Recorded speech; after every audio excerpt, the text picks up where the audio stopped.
Greetings and welcome to this, my story. I am Oma Bango. Thank you for tuning in and for joining in once again. And you know, right here we share incredible and remarkable stories of our guests, how they got to know Christ, how they learned of the Adventist faith, and how that journey has been going for them. Our guest today is here to share his story and how when he came into this faith, it felt like home. Please let us welcome Mr. Thamsanqa Ndlovu. Salawona. Yeah. How are you? Good, thanks. And how are you? Good. I'm just feeling good that I'm speaking to you today. Thank you so much. Thank you for taking your time and being here with us today. Wonderful. I like to start from the very beginning. Please tell us who is Thamsanqa Ndlovu, his upbringing, his background, everything about that. Thamsanqa Ndlovu is a son to Mr. Makhulumo and Bunjiwe. Okay. Makhulumo Ndlovu and Bunjiwe Nkala Ndlovu. Okay. My birth was an eventful one. When I was born, there was a big celebration at home. Okay. There was a crowd. This family is not an Adventist family. The background is not Adventist. Okay. So people are gathered and they are drinking beer. And my mother is expecting in the midst of that crowd. And then my mother started feeling the birth pains. Okay. She goes out. The homestead is very big. So she goes out to the backside of the homestead. And I'm born there. She's alone. She's not getting any assistance. And she does everything that she should do as a woman with a newborn child. And then she calls people. She was already ready to go to the hospital today, but then my birth was kind of sudden. Okay. So she called people when I was already born and she had done everything. And that is where my name comes from. I was about to ask that. Yeah, is your name affiliated to the story of your... It's very much affiliated to the story of my birth. Okay. So when I'm born, the people are now told there's a child and the crowd. And then they start celebrating a birth of a child after that because it was in a public. I was just like born in public. So then my mother went into the room, the others assisted. And then my father then said, this is Thamsanqa. Okay. Thamsanqa means luck in Ndlandla. Yes. Thamsanqa elihle because there was a possibility I could have died. My mother could have died. There was so he says this is a Thamsanqa, meaning God really intervened in this situation. So then my family was both my parents were disciplinarians. My father was a former police officer. Okay. And my mother comes from a family that was also disciplinarian. So my upbringing was that in the middle of two parents who were disciplinarians. So we were under a strict court. So that family was intact, very loving parents. But if I have said this word, I will repeat it. But discipline was the order of the home. We wouldn't want to mess around. Go about things. So unfortunately, I'm the fifth child. Right. So the elderly ones would tell you what you are doing, you will be. So we know what you want to so that's how we grew. My elder sister is the eldest that was Ivy. She's late now. All right. She would help us to know how to navigate situations at home. Yeah. And so we taught to respect. All right. We're taught to love. We're taught to give. Our family was a welcoming for home. There were always welcome guests from everywhere. My father was the headman. Okay. So he was the leader. And when the people, even those who were lost or whatever happened, they would come home. So we're going to be displaced from our rooms, given other rooms to give space to these guests. Even other children who were younger than us, sometimes they came, they were honored. We would be told to give the guest the first preference. And that was how we were brought up. Beautiful. So from what I'm getting, this was a warm home, a warm family. It was a very warm with family. Order. Yes. And actually my father would sponsor children from for school. Okay. I remember one of them was even taught up to when they went to UK, he paid. Okay. So yeah, That's beautiful. He respects and he honors this family. So my father would do those kinds of things a lot of people got help from that family. So that is what we're taught. Help others, give them, you lose nothing. Yes, Ubuntu. I love that. Now, in your growing up, yes, you've narrated everything and your experiences. Were there any specific privileges or challenges that when you look back, you can tell Ubuti they made you the person that you are today? Actually, in terms of challenges, there were very few things that I could put in as challenges that we faced. Okay. You know, if you're growing up in a family where there's literally, you are not begging, you've almost everything in place, but your parents are disciplinarians. You can't waste anything, you're just there. We had adequate, we had enough for ourselves as to children. get by. Yeah, so there were no challenges that I could say they did this and that, but privileges, yes, lots of them. And if you're growing up with a parent who wishes the best for you, yes, and they tell you what success is and what it looks like and what you need to do to be successful, those are the kinds of things.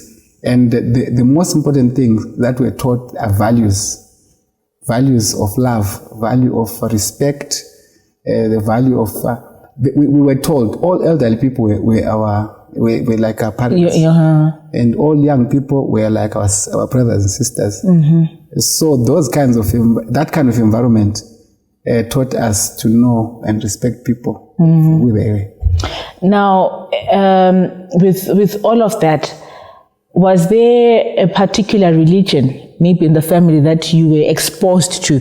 Religion, faith, in your growing up? No, you know what? This felt like home. In terms of our religious inclinations, my father was not a religious person, if I could name that, I could characterize it that way. The reason was he couldn't be a worshipper for ancestors because his father had failed to redeem him through lobola. And he had to work as a kind of a slave to help to pay for his... to cover that, because he couldn't pay, then he had to... Then when he got himself some work as a police officer, he was now able to pay. He bought cattle to pay for lobola. All right. So when he had cattle and then he established his own family.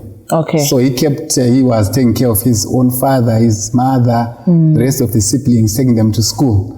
So when his father, our grandfather, started to introduce the traditional religion, where you are supposed to give an offerings in terms of cows and make one of the cows your grandfather and so on, the beer thing. My father said, I'm not going to do that. Okay. Because where were these ancestors when I was suffering? Where were they when I had to do all this kind of work and get my own cows? How do I now offer them cows when they did not give me the cows? So he was kind of not interested in terms of religion. Okay. Unfortunately, he had not been introduced to any Christian religion. Okay. So he was not a Christian. He was not a traditional religious worshipper. All right. No libations, no nothing. So we're kind of religiously indifferent. Yeah. So for you now, when did you start to have the awakening or the desire for a deeper spiritual connection or a religious affiliation? When we had, my elder brothers wanted us to have at least something in that line, religion. All right. So they would come to my father and ask. And so we started to feel like we were kind of funny family because other families were doing all these things. So fortunately, my mother was a Catholic. Okay. So at Christmas, she would, she had a background of Catholicism, but she was never active. So all right. On Christmas days, we would be taken to a Catholic church, all right. Hear the music, all these kinds of things. Celebrate one. And then after 11 or so, we go back home and start enjoying our lives. Okay. So we were never attached to any kind of religious movement. Then how did you then find your way or map your way into a certain religion? My first major contact with maybe Adventists, maybe, let me say that, because they were kind of influential in my work. Okay. It was the families, two families, Mapena and the Spanda family. Okay. They were part of our village. So every Saturday, they would go to a certain direction. They would pass by our home. So we'd look at them. They were looking nice. The children, our age group, they were kind of very, very well dressed and so nice. And we also wanted to dress that way and find our way there. But we're asking every Saturday we see them, where are these people going? And then I heard that they were going to a church that was going to church on Saturday. It was saying that it was funny. So because it was not usual, we didn't want to associate with them as much. And then when I went to school, these my colleagues, my age mates, the Mapenas and the Spanda family, and other young people there, the male chorus. Okay. I like music. So they started singing that Adventist song. Number 71 and other songs. I You're hooked. but I couldn't join them. But an interest was aroused at that point. Why couldn't you join them? The funny part was that this church was kind of fun because we didn't know anything about that church. Okay. Yeah. So now, was there any other exposure to Christ besides that? For you personally? The other exposure was when my sister, the eldest sister, got married. She was married Indian Adventist family. All right. But it was not approved. Okay. Just what was this? So we didn't like it. When she came telling us about the same Adventist church, yes, no one was interested. We were told that is the religion of her. She is gone there to marry into a religion. She should not bring it to her home. Okay. She should enjoy her religion with her in-laws, but never bring it home. So thereafter, what steps did you find yourself making, or what led you to where you are in the your yearning to be Christian was quite a much. So I went to a boarding school. All right. UCCSA run school. Yes. Thomson. And then I met young people there. My colleague, the students, the fellow students. Yes. The church was a nice church. They were singing good music. And they were doing Ndlovu, and I like it. I was part of an Ndlovu group, not at the school. So the music, I can do Ndlovu very much. Oh, nice. So they were singing nice music. Yes. The preaching was okay, but it didn't feel like home. I started praying, asking God. It was a funny prayer though. Asking God, lead me to your church. Okay. All right. I don't understand even now why I prayed that prayer. Then I couldn't complete my schooling there. I went to Bobo High School. I met many Adventists there. My friends were still alive even up to this day. Yes. They were kind of talking to me. One of them, we were newcomers together in Bobo. So we became friends. And he used to go to church at Ndlovu. So he would want to invite me there, but I never went there until there was a momentous event. Okay. I will talk about it later, that momentous event. So all the time, this religious issue I wasn't really interested in. Then this momentous event I'm talking about was when there was an evangelistic campaign, which I understand was at the amphitheater, 1988. I'm not sure about the preacher then, but what happened was my brother, the firstborn, it was in terms of brothers, he was the older brother, who was working at Kango and was a friend of his, Sipo Lomo. So Sipo would go every night to this meeting and come and relate a story and relate the sermon as was. And then my brother would come home, give us the sermon. So after the 3 weeks, we were so animated, we couldn't go to that campaign, but we were animated and we wanted to be. And how old were you then? I was 18. Okay. So after that effort, when we felt that hunger, that is when we went to the church where Sipo was going. So we connected because of that. Because Sipo was giving the story. So because there were no stories, then we visited the church where Sipo was going. What is the source? On visiting that church, Ndlovu Estate Church, then it became so familiar because the environment there was just like my home. The people were so disciplined, so cool and calm, so welcoming. So it was a nice environment, I can tell you. And so that first day, we went there, the sermon was good. Sabbath school was top notch. And so we went for lunch at the park. Because we didn't bring lunch, we went to the park and then came to the afternoon service. That's how we got to church. So now, after the break, come back as we hear more of Mr. Thamsanqa and Ndlovu's story.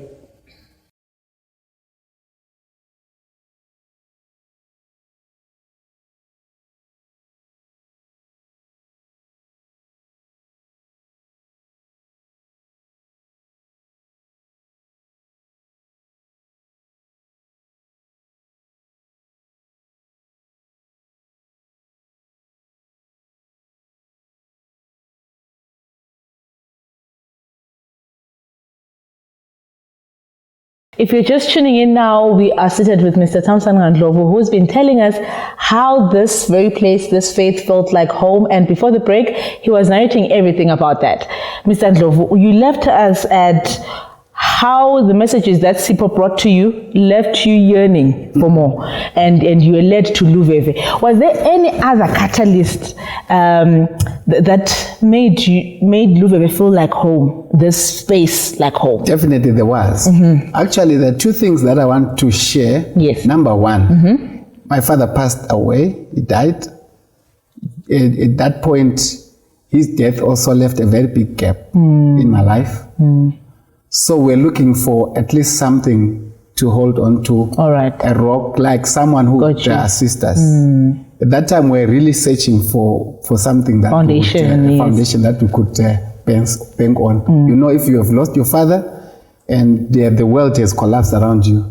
So that was a momentous event, which was coincidentally during the time or simultaneously happening at the time of the effort. Okay. And at the time, there was another effort where we could walk to. Okay. The one that I spoke about, which Sipho was telling us about, was in town. Amphitheater. And we stayed. We used to. We were living in Juba then. All right. With my sister, because my father had just passed away. So there was then a campaign, an evangelist campaign by some charismatic church. I wouldn't know the name of the church. I didn't get to know them. All right. I know the preacher of it, but I'm not at liberty to talk about his name now. Okay. There was a lot of talk about exorcism, demons, and some spiritualism. Now, it was not resonating with my life. My past never gotten involved with spiritualism. Okay. Things that are demons. So I was wondering, how will this church help me?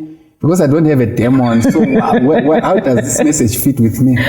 So the emphasis on that made me feel like, no, this is not the place. Okay. So when then the yearning, because I was going to this place because we're wanting to go to church now. Yes. Now and then Sipho's stories sounded very, very encouraging. The same messages seemed like they were very much in line with what I believed in at that time. So we went to his church, that is Ndlovu. That's where I left off at the point we were discussing. So when we got there, it was very much homely. The environment was good. The church was welcoming, and I enjoyed myself. There was good singing there. Then back to that was group. The magnet. Yes. Yes. Back to that group. Now there were many, because there were choirs in Ndlovu there. There were mixed groups, and there were quartets. There were male choruses. It was a feast. It was a buffet. Yeah, that one was. So now, when did you come to the decision of being part of this church, of this group? Fortunately, and how? Fortunately for me, because Sipho was there, yes, and my brother was there. Yes. We went, because I went with my brother. There were two of us. Then yes. Sipho was in that church. The friends to my brother and Sipho became like family, even up to now. Like family. We don't know whether we are not part of one family. It's like blood. So when I see Sipho, is my brother, and the rest. So it was the welcoming that we got that made us feel that this is the place. The messages were already very perfect. The home. Perfect messages, perfect supper schools, perfect divine services, perfect afternoons, the singing. And then I was introduced to a Bible study group, which was led by Pastor Manyatela. All right.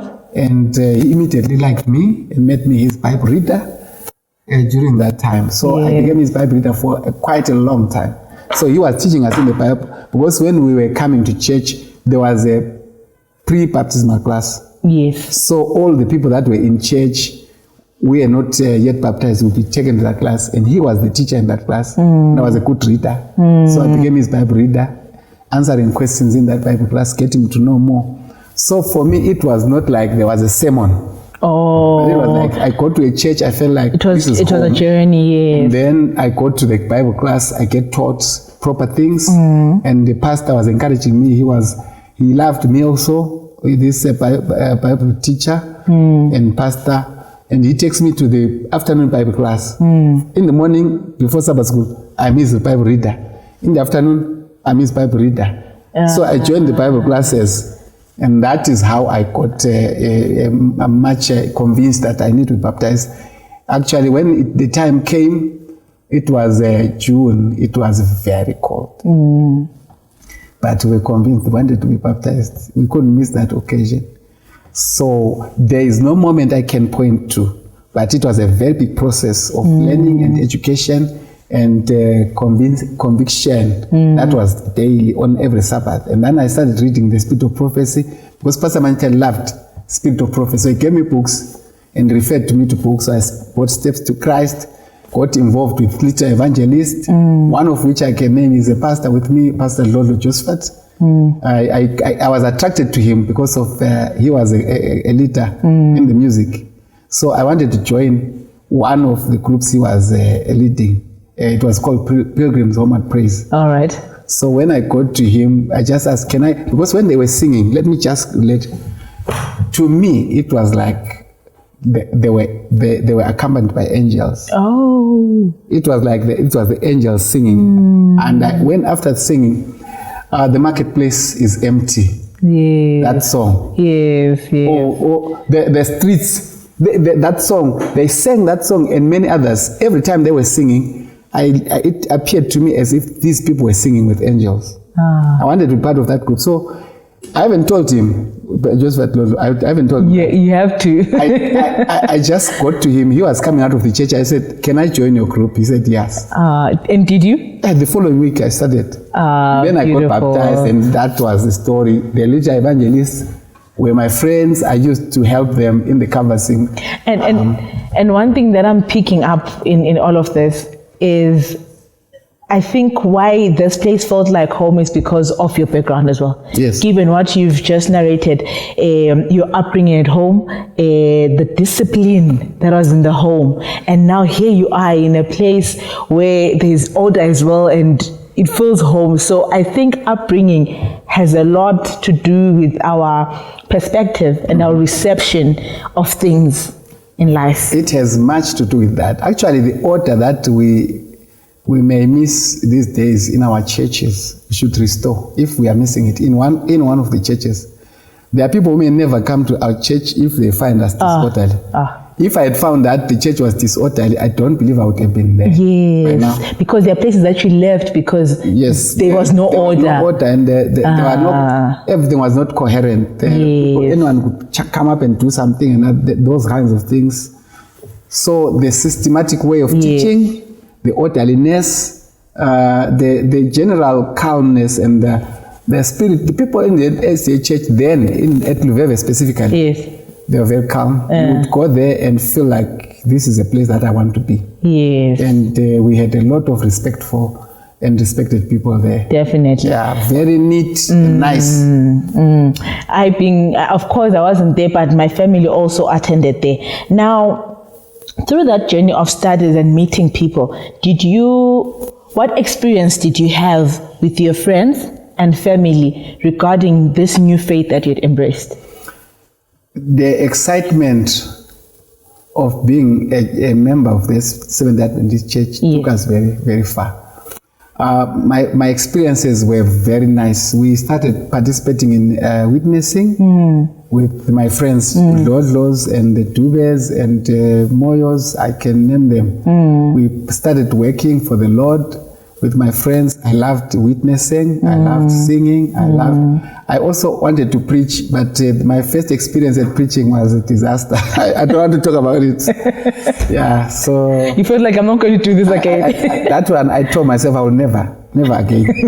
Until I was forced by one pastor, my father, I call him my father, Pastor Ndlovu, who gave me a preaching assignment. Gave me 3 months to prepare. Okay. Prayed for me. All right. This is the first time I preached after the first time. Many years that I tried to preach. Yes. And so I relish that. I really appreciate what he did. Even after the 3 months, I thought I was not ready. Gave me another month. And the preaching was something else. Beautiful. And God did something wonderful, because one of my brothers gave himself to the Lord on the very particular. Look at that. Look at that. Wonderful. Time of preparation is not wasted time. I can tell you. Do you know what I filled? 2 what you call this, A4 small exercise books. Okay. Notes. Mr. Ndlovu, I have 2 questions that I would like you to answer briefly. Your favorite or the scripture that has carried you, and the last question being, what's your word of encouragement for someone out there who's on the fence? Too many scriptures. One has to top them all. If you go to Psalm chapter 31, verse 14 and 15, yes, those 2 verses will make everything stop for me. Okay. Because the one says, my times are in your hands. It is God who decides where I go and how I live. All right. My destiny, everything. And I think, given what you've told us about your life, that explains it. And it's in my status. I will not change it forever. My times are in God's hands. Then, in terms of encouragement, you say, church is what can make you. If you come to church, make sure you read the Bible, make sure you read the Spirit of Prophecy, make sure you love God. Because if you don't love God, anything can cause you to stumble. Love God. Don't deal with people. Don't concentrate on people and what they do to you. They will always do wrong. But God will always do right. That's what I can say. I'm encouraging everyone. Love your God. I love my God. Beautiful. And I want to say thank you so much. Thank you for taking your time and for being here and for sharing your story. And to our viewers, thank you so much for tuning in and for joining us. I hope you got something for you, and this was a beautiful story for you. Until next time, God bless and keep well.